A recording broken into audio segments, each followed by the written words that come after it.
understand.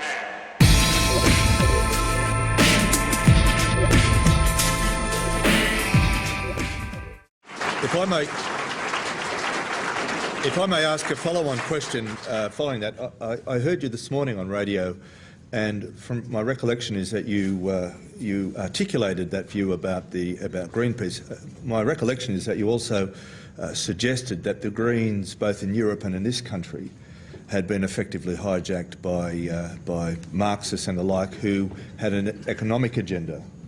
Is that a view that you hold about the Greens in this country, that they predominantly have an economic agenda, which is to, as I think you put it, to destroy the West? Let me suggest how you can study this question scientifically. Read the Communist Manifesto. It is available online. Read the manifestos of the European Communist parties in the post-war period. Read the manifesto of your own Green Party, and, sir, go figure. For those that are familiar with the content of the Communist Manifesto and the positions of some of the communist parties in Europe, will know that what Monckton is saying here is simply not true. The stated goals and principles of the Australian Green Party are not the same as these groups.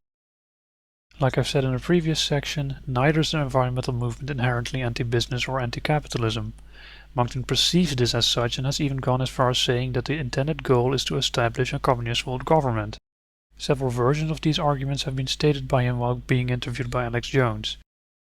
He has the Alex Jones of Infowars and Prison Planet, who spreads the most outlandish conspiracy theories.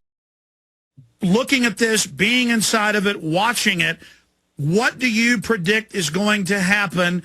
And if we lose this and they do get it ratified, then we start fighting it at the national level. What do you see happening? Let me tell you what worries me about all this. What worries me is this, that this treaty has been through several negotiating rounds. And yet, although they've taken out the word government, because I've screamed at them and you've screamed at them and everybody's screamed at them, all the mechanisms of government, all the funding sources, the funding streams, as they call them, or funding windows in the latest phrase, sounds very coy, but actually it means ways of raiding the taxpayer's pocket. All of these things are still in place and have not only survived the previous draft, but have been considerably amplified. So what we're looking at is, I'm afraid there's no other way of putting this, it is a worldwide conspiracy by the governing class against the governed, by the big boys against the little guy, by the rich against the poor, by the strong against the weak. And if you're a little guy doing your honest job of work to protect and pay for your family, you have good reason to be very frightened at this moment.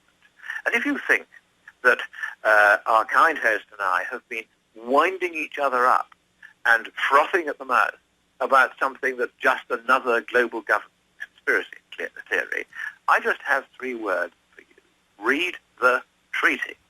If you doubt in any way what I've been saying to you about the magnitude and breadth of the scope of this treaty, the powers and the wealth that it will transfer from you and your country to an alien, unelected, communistic bureaucracy with power to control all free markets worldwide, with the power to levy taxes on every financial transaction that crosses an international border, we're looking at an enormous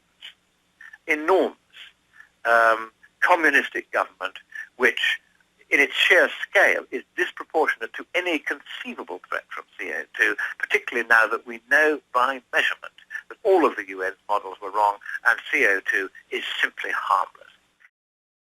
These arguments are what you will find if you dig into the Marxist and communist references Monckton gives. I find them very silly, as anyone who is familiar with the people involved, the organizations, the proposals themselves and the science behind these proposals will know that the goal is most certainly not to establish a communist world government.